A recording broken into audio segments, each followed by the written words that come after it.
G. Marshall. For this group of scouting irregulars who assemble here to explore the mysterious terrain of the imagination. I only regret, said Nathan Hale, that I have but one life to give for my country. But how did he know? How do any of us know? Who can say for certain how many times we are destined to live? This brief span, this tiny flicker, this feeble shout, can this be all? For all eternity? There must be more to it. Or is there? Our mystery drama, The Angels of Devil's Mountain, was written especially for the Mystery Theater by Sam Dan and stars Warren Stevens. It is sponsored in part by...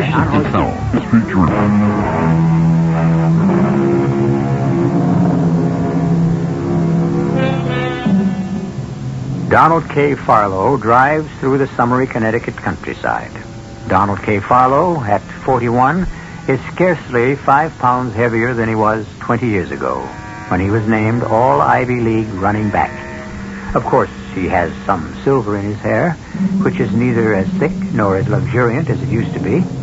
His chin seems somewhat heavier, but all in all, time has been kind.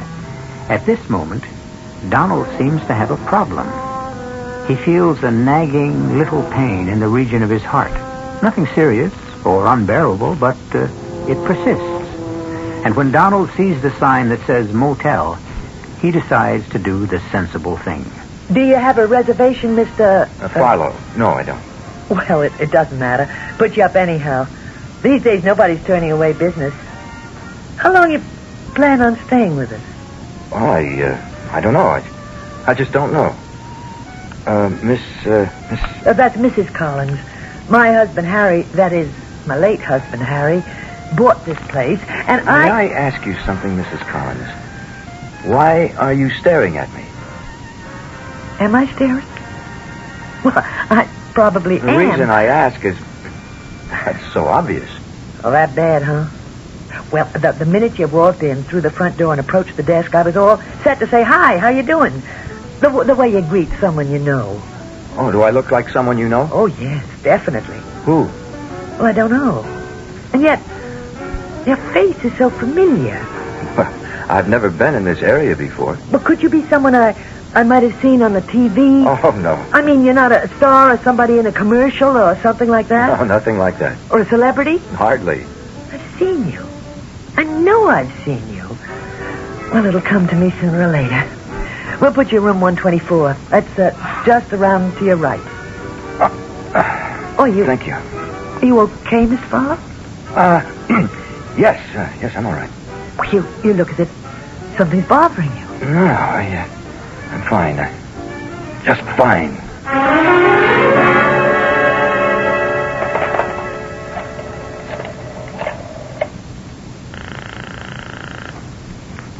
Yeah? Marvin, you finished at the pool yet? How can I finish when you call me every 15 seconds to ask me something? Marvin, a man just checked in, room 124. Now, what I want you to do is go there. Why? Well, just make up an excuse. Say you want to make sure the air conditioning's okay. What for? Marvin, that man's killing me. What? I mean, I'm just dying. He reminded me of somebody, and I just can't place him. You know something? You got altogether too much curiosity to run a motel. Marvin, it'll just take you a second or two. Go to his room and see who he reminds you of. Dolly? You seen him? Yeah. Well? I tell you something, Dolly, that man is familiar. I mean, he's really familiar. Well, I know, but why? He's a spitting image of... Who? I don't know, but I've seen him. I know him from somewhere. Now, you see what I mean? Yeah, I know that guy. Well? He looks the same age as me. We might have been in the service together. Maybe he was somebody I knew in Korea. Then why should he look familiar to me? Oh, yeah. I see what you mean.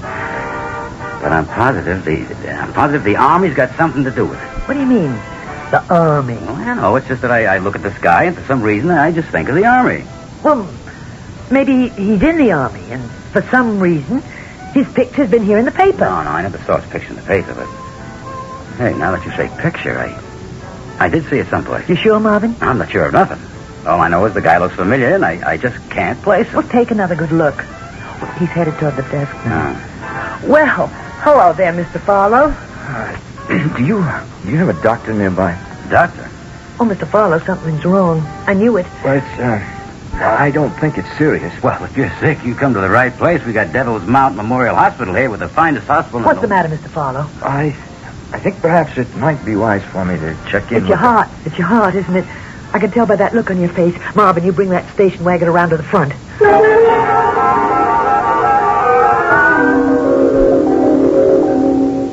I'm happy to be able to tell you, Mr. Farlow, that we can find nothing, but absolutely nothing out of the way. Your cardiogram is completely normal. That's a relief. Pressure, respiration, heartbeat. We just aren't able to find anything.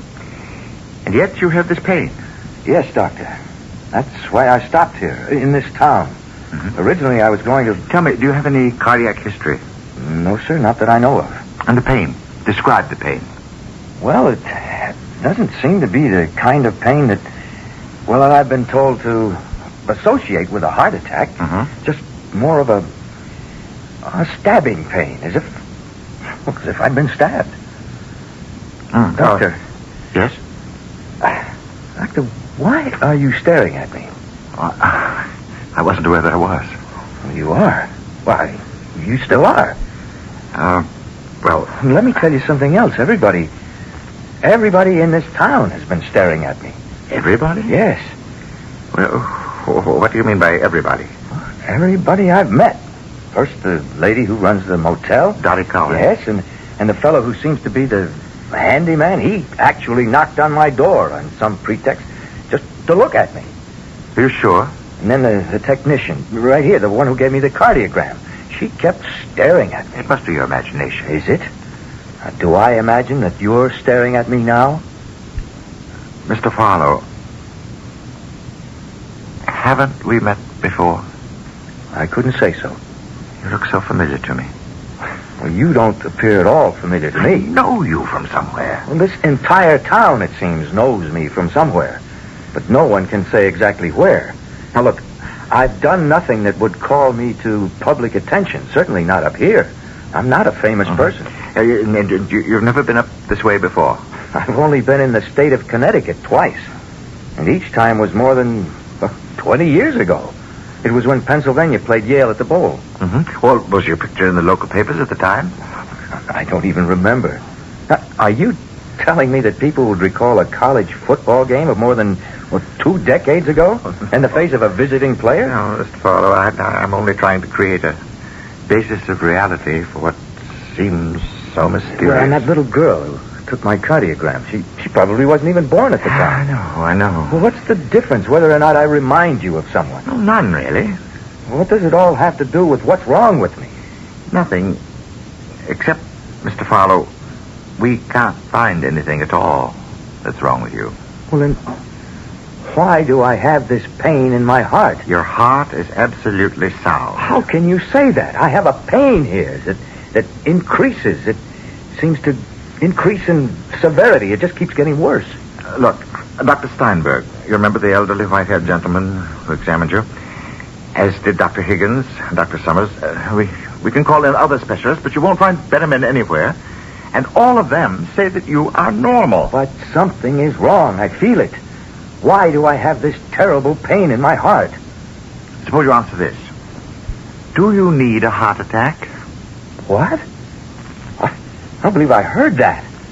Do I need a heart attack? Why would anyone need a heart attack? It might come in handy. Handy? Handy for what? A man will sometimes find himself in what might be described as an intolerable situation. He cannot face it. He cannot fight it. And yet it will not go away. And so he seeks the haven, the protection of a serious illness. Why do you tell this to me? Mr. Farlow, tell me, are you presently in some sort of intolerable situation? Doctor, I don't see that is any concern of yours. A physician cannot treat an isolated part of his patient. He must consider the health of the entire human being. And I can find no physical basis for your pain. I've never felt it before. I never even knew what it was to be sick. And then yesterday morning, I was driving along the highway. I passed the sign, the one that said, Welcome to Devil's Mountain. I remember because I asked myself, what kind of name is that, Devil's Mountain? And then there was this stab of pain, as if I'd been shot through the heart. And it just won't go away. Well, the only thing I can say for you to do right now is just rest. What is wrong with me, Doctor? I don't know. And what's wrong with all of you in this place? Why do you all stare at me as if I'm someone you know? You don't know me. None of you knows me. Mr. Farrow, could you give me the name of your doctor in Philadelphia? No. But a discussion with a medical man who knows of your I don't have a doctor in Philadelphia or anywhere else. Well, surely you must have a I've doctor. never been sick a day in my life. You must have gone in for checkups. Why? I've always been in top shape. Oh, all right. Once again, I must ask you, Mr. Farrow, are you facing a desperate or even a serious problem? And what if I am? That could very well be what's causing the pain in your chest. Well, my problem is that a company I've devoted my life to building up is now... Well, it's going to go under. Why? Why? Well, I'll tell you why. You can't fight City Hall. You can't fight government regulations. You can't fight the new contract demands, tight money. You just can't do it, that's all. But nobody wants to understand that. Who doesn't want to understand that? Who? My partners, my son. Could that be why you suddenly developed this pain in your chest? To get out of a fight? But I don't have to justify what I do to anybody. But you've got to do something about this pain. And you will have to help. Try to relax and get some sleep.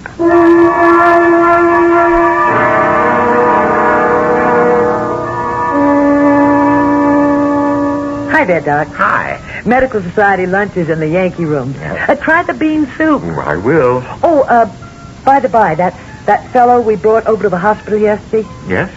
he looked familiar to you, too? Yes, he certainly did. I just can't place him. Had me going all day and most of the night. But finally, I knew where I've seen him before. You did? Mm-hmm. You know what gave it away, finally? That pain in his chest. How could it? Think, Doc, think. Think of that pain. And then you'll know where you've seen him before. Come on, Doc. Just think.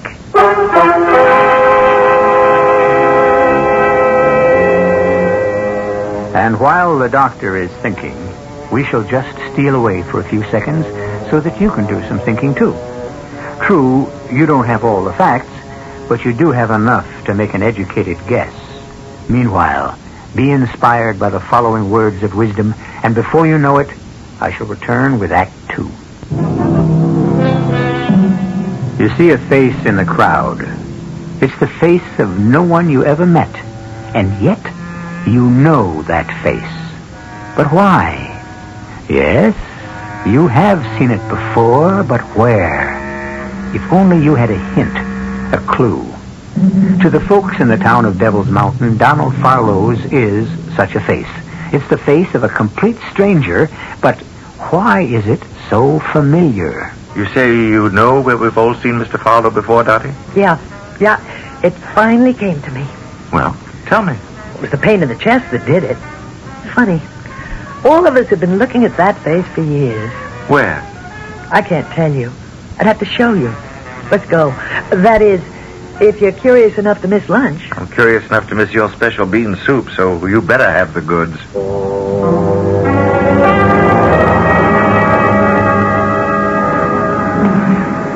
Well, Doc, we're here. Here? Right in here is where you'll find your answer. In the Devil's Mountain Revolutionary War Museum. Come on. Well? You mean by this time you don't know? Oh, you're overdue. You surely should have caught on by now. Well, I don't see anything that would remind me. What's the pride and joy of our Memorial Museum, Doc? The most valuable thing we got. Wait. That's right. You're looking square at it. That big painting, said to be by Charles Wilson Peale. The women. The women of Devil's Mountain. Or the full title. The Women of Devil's Mountain Tending the Wounded on the Field of Battle. And that fellow, smack in the middle of the picture. Guy. It's like the whole picture is built right around him. It does look like Donald Farrow. Looks like, Doc. It's him. It's one face. It's remarkable. He's lying there, and this woman is holding him in his arms. Oh, no wonder Marvin said this fellow reminded him of the army. It was the Revolutionary Army. You can be so familiar with something, but if you encounter it outside its everyday surroundings... And the pain in the chest. Now, that should have given it away right off. He's been shot or stabbed. See how his hand is pressed against his chest? Yes. And how the blood is trickling through the fingers? Resemblance, it's uncanny. Resemblance? Doc, it's the same face. Now, look at the hair. It's black, but with strands of gray in exactly the same places. Well, what? There's the same dimple on the chin. It could be coincidence. Doc, it's him. It can't be. Why not? Because this picture was painted some 200 years ago. Everything about the painting, the face, even the... Well, now look again. There's a birthmark just on the side of his left eye. Dottie, what are you trying to say?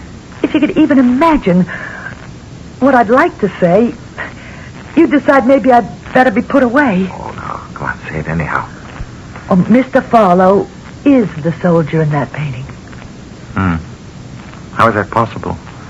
Even if that soldier survived his wound, he'd still be dead for more than a century and a half. Well, I don't know how it's possible. I'm just telling you what I think. Oh, look at the face. He's the same soldier.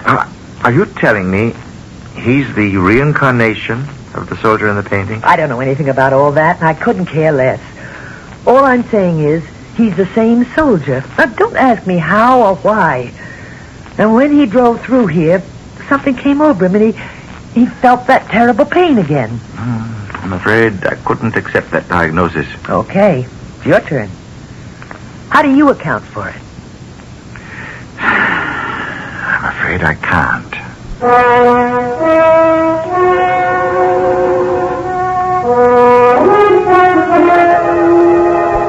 Hello there. Oh, it's Mrs... Dottie Collins. You remember me. I own the motel. Yes. Oh, you're very kind. Well, I thought I'd drop around to see how you feel. Well, I'm afraid I don't feel any better. Oh, I'm sorry to hear that. What did the doctor say? Well, the long and short of it seems to be that the pain is psychosomatic. Well, why should that be? Oh, I'm sorry. I didn't mean to pry. Oh, that's all right. No, it's not all right. I'm sure it's something highly personal. One thing we pride ourselves on around here, we respect the next fellow's privacy. And yet, I feel I can talk to you. I don't know why. I'm not the kind of man who talks to strangers about personal things.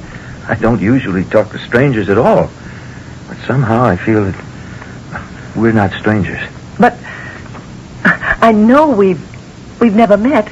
Must be something about this place. I just can't explain it or understand it.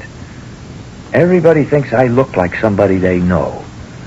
I have this terrible pain that baffles the doctors. Well, no, it doesn't.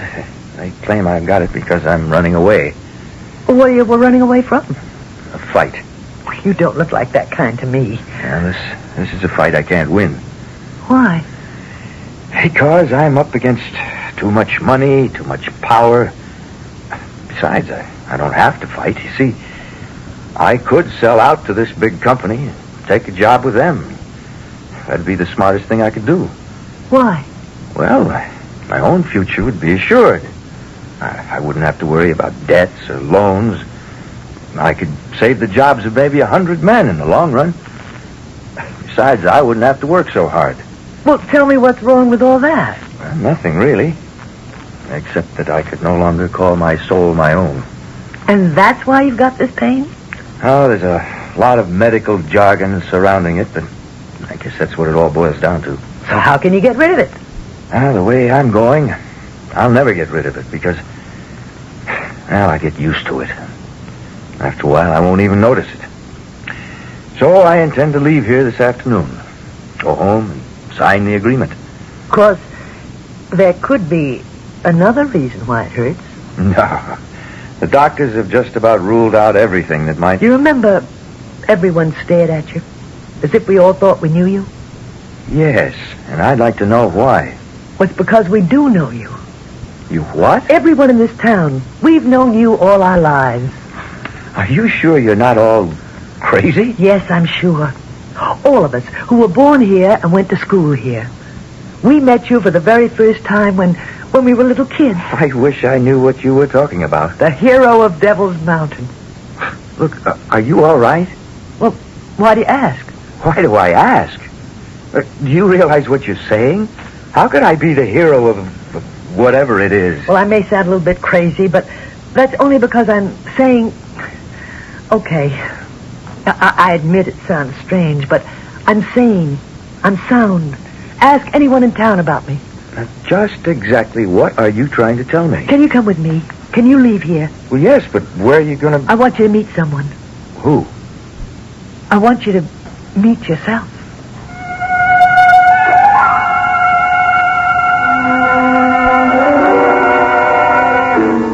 Look at him. And here's my mirror. Now look at yourself. Look at your own face. Now what do you say? Well, it's you. The soldier in that painting is you. And the pain you feel is his pain. Your pain. All right. I can't prove it, but I don't have to prove it. The things we really know are all past proving anyhow. There couldn't be two faces like that in all the world, in all of eternity. You have to be the same. The women of Devil's Mountain. No, they're angels. They're the angels of Devil's Mountain. The angels? That's what I told Mr. Peel. Mr. Charles Wilson Peel. But I suppose he thought angels and devils couldn't go together. Mr. Farrow. Farrow? Who is Mr. Farrow? Oh, maybe you'd better sit down. They're angels. All of them are angels. You see? Yeah. See? Yeah, I see. Now, you just sit there on this bench. And, could I get you a glass of water? See? They've come out on the field. But the British artillery is still firing. And see how I've fallen. I've fallen in the fight. I took a bayonet through the chest. But this one, this angel, she knelt beside me and she held me in her arms. Mr. Farrow. I'm dying. No, don't say that. You'll be all right. But I don't regret it. It's so much better to die in battle than to die of shame. Oh, please, try to... I must tell this to someone. I must. Now listen to me. Listen. At first I said, no, never. Every day, someone else would march through the village. And it was always the same thing. Hey. Colonel Josiah Hepburn is organizing a trip of light cavalry to fight the British tyrants. All able-bodied men. Cavalry, artillery, infantry. Everybody wanted us to enlist, to volunteer. Mr. Farrow, I think I better get you back to the hospital. Hospital? Oh, no, you don't know what it's like in a hospital, ma'am. The dirt, the screams, the poor devils, how we die one by one. No, you just hold me, huh? I'll be all right. You just hold on to me. Drums, yes. Drums. It's funny. No matter how smart a man is, he can't hold out forever against the drums. Please, don't talk. It's because the beat of the drums is like the beat of your heart, and sooner or later it becomes the beat of your heart. I held out against the drums. I held out longer than anyone else. I held out.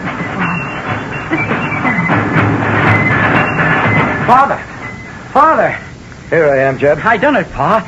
I went and done it. I see the feather in your hat. I'm going to ride with Hepburn's cavalry. Oh, the British are right.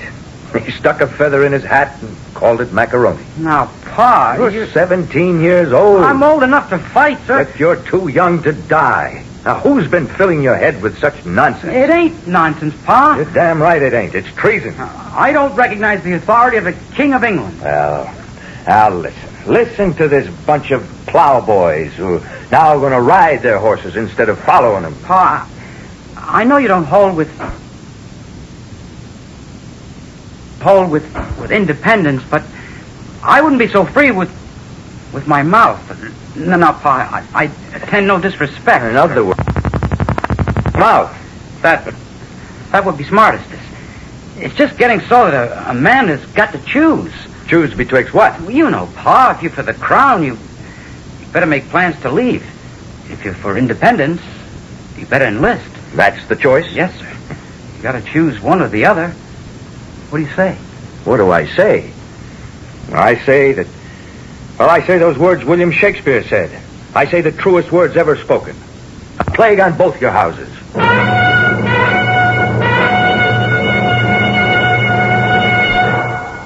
And for some reason, a Revolutionary War painting has become painfully alive for Donald K. Farrow.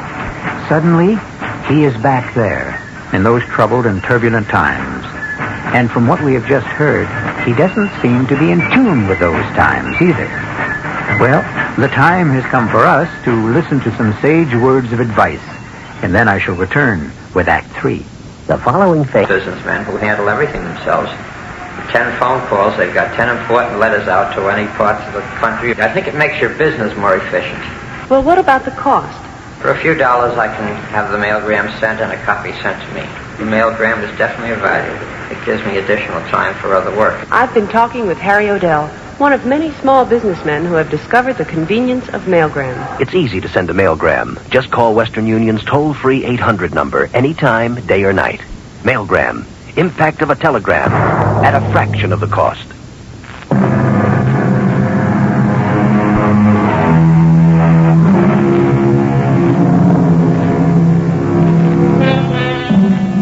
According to Mr. Henry David Thoreau, it is permissible for a man to march to the beat of his own drummer. However, this is never true during wartime. Then everyone must listen to one drummer only, and that is the drummer who sets the beat for the armed forces. Mr. Donald K. Farrow has suddenly found himself back in our revolutionary struggle and completely at odds with the popular opinion of the day. Well, Pa, maybe you don't have to enlist. Maybe you're too old. I'm not too old, Jeb. I'm only 40. Well, what I'm trying to say is, Pa, nobody really has the right to expect you to join up. And so if I keep my mouth shut, maybe nobody will notice. Is that it? Well, yes, Pa. Well, I never kept my mouth shut in my whole life. I ain't going to start now either. Pa, you'd better do Are something. you threatening me, son? Has this revolutionary nonsense driven the Bible's teachings from your head? Honor thy father, remember? Pa, I'm only telling you the diplomatic thing to do. I'm too old to be a diplomat, Jeb. I'm riding off early in the morning with Hepburn's cavalry. Give me your blessing, sir. I can't.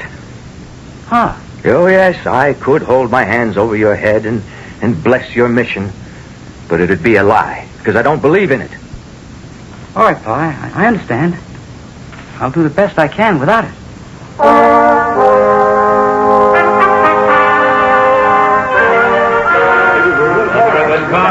Any news of the fighting? Well, look who's here. Good evening, Mrs. Porter. Good evening, sir. May I have a mug of ale? Well, certainly, sir.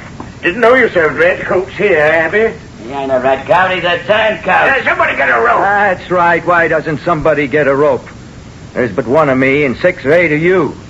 Those are just about the safest odds, ain't they? Hey, you skulking, cowardly scum. I notice you won't try to hang me one at a time. There ain't going to be no hanging at all.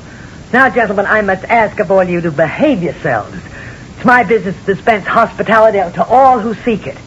Here we are neither Yankee nor Tory. Remember the proverb, all men are alike in the sight of God and a tavern keeper. I won't drink with no traitor. Me either. No, I don't. I'm not going to do it. I'm sorry, Mr. Porter. Maybe I shouldn't come in here anymore. Well, why not? I'm driving away your trade. Tavern vagabonds. You don't notice them going off to fight, not by a long shot. Well, it's not just the town loafers, ma'am. I'm not popular anywhere. No, I guess not. I can't help it. I'm a man who has to speak his mind. Man, I wonder why all of you think it's so important to say what you think. Now look at us women. We never say a word, and we're happier for it. I only ask to be left in peace. Well, I might recommend you try to go spend some time in New York or Philadelphia. You do? Why? Well, because those are Tory cities. The British still hold them. And your views would be more in keeping with the popular sentiment. I won't be driven away from my land. Now, speaking frankly, sir, do you know why you ain't been hung or jailed or tarred and feathered and ridden on a rail? Because of your son. Because of Jeb. Because he's a trooper with Hepburn's cavalry.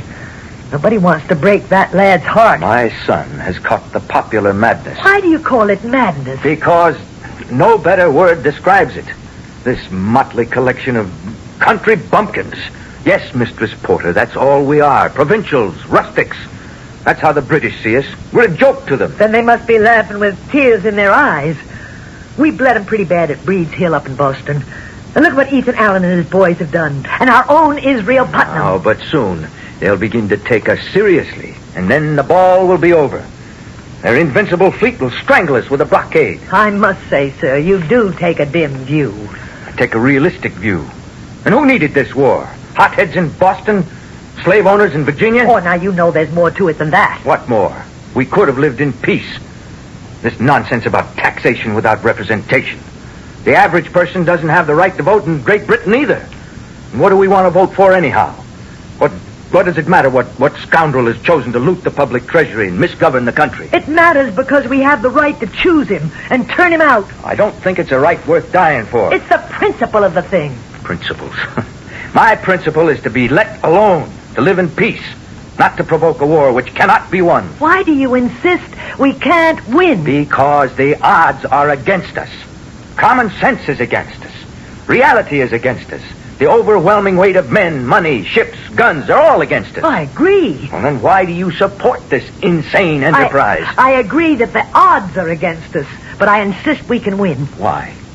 Because we must. Even in the face of all... Yes, even in the face of all your overwhelming odds.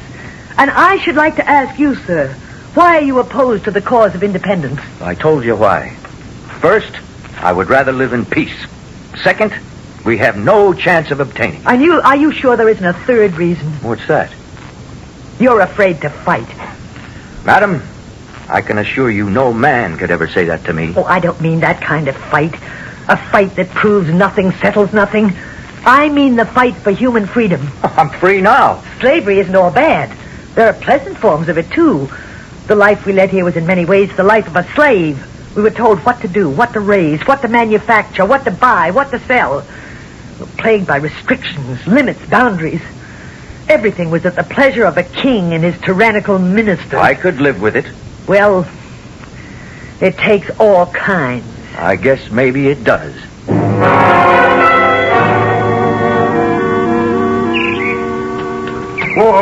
Whoa there. Good morning, Reverend. Morning. I see you're packed for a journey. That's so. Well, come in, rest a while. Have a bite. I can't. Have no time. See, the British are sending a raiding party all through the valley. Here? Our valley? Yeah. Do a little burning and killing. So most of the town's moving out, heading north to Boston. But why? Well, as they say, we're a hotbed of rebel sentiment here, and we're to be taught a lesson. I don't think you got too much to worry about, though. Why? Why do you say that? Well, you're known as a supporter of the king. But I am not a supporter of the king. I don't support anyone in this madness. But even if that's so, you can't call what folk devoutly believe in madness. And you know how it is in time of war. You're not with us. You're against us. So, we are about to reap the whirlwind. Got to be moving on. As I say, I don't think you're in any danger. They'll sweep through here like savages. They'll carry off all the livestock. They'll loot and they'll burn the houses and barns. But not yours. Timmons, my neighbor by the creek, and Sanderson over at the edge of the woods. They're off with Jeb, fighting with Jeb, down south with Hepburn's cavalry. I suppose those are the fortunes of war. These men are my neighbors. I could never face them again. If they return to find the labor of a lifetime destroyed, while everything that belongs to me still flourishes, I could never face my own son. It's too late now. They outnumber us, you know. They've always outnumbered us. Reverend, the village of Devil's Mountain will fight. We ain't got no soldiers. We never had soldiers. Who are we, anyhow? We're just farmers and shopkeepers, artisans and clerks. Now, who's our commander-in-chief? He's just a planter from Virginia. Reverend, the war is here. Straight. Well, then run. Come on. Run like rats. Leave your homes and your farms to be gutted, looted, burned to the ground. I intend to march to the South Meadow, take cover at the edge of the woods, and when they come up the road, we can hit them in the flank. We can turn them away. I intend to fight. Now, who's going to follow me? No one, huh? All right, I'll fight alone. Will you let him go on alone? Will you? What kind of men are you? You there with the drums. Strike off a march. I'll go. Yeah, let's have the last of it. The big thing. Let's go. Come on, let's go. Now. Good.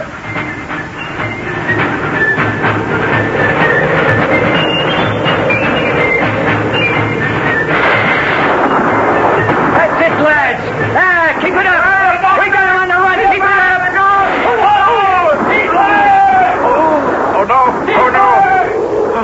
Oh, no. Oh, Parson, Don't try to talk. Oh, one of them turned suddenly. Caught me with his bayonet. Here, Parson.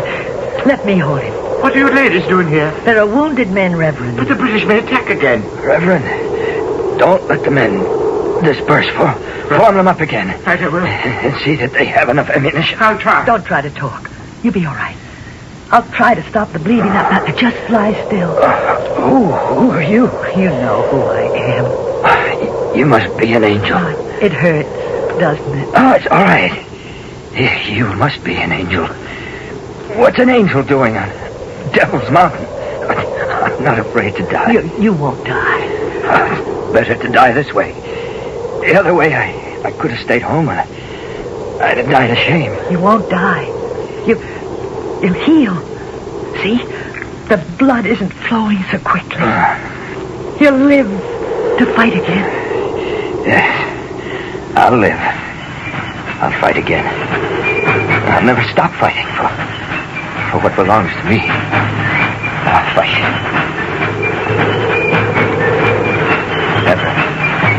Never stop fighting. Whatever they have lined up against you, never stop fighting.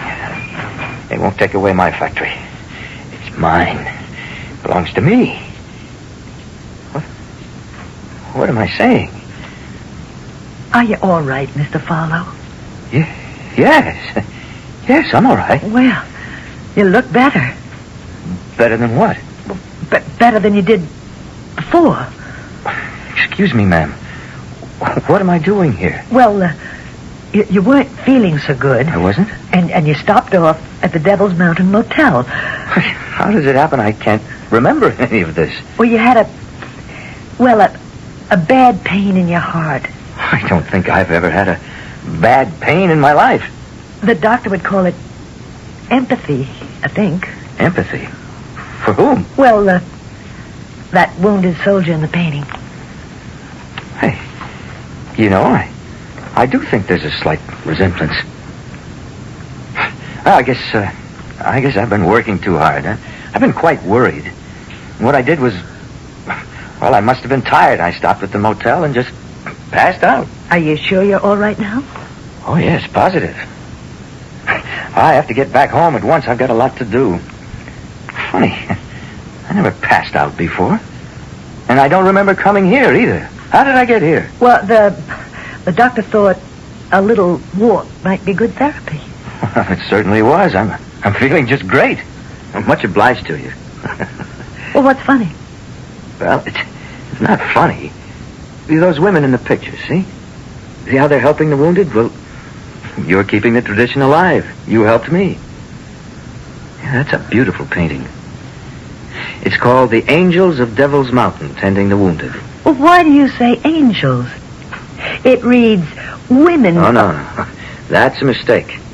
It should be angels.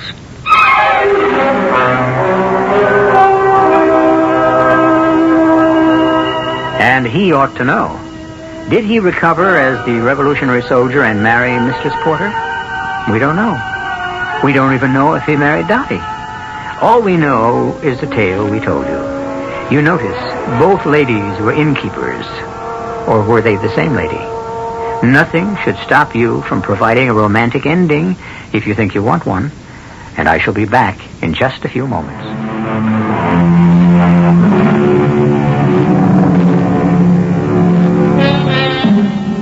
We're celebrating the bicentennial of our great country, and how wonderful it would be if, in addition to donning the clothes and shouting the slogans of our ancestors, we found the heart, the beating heart of their dedication.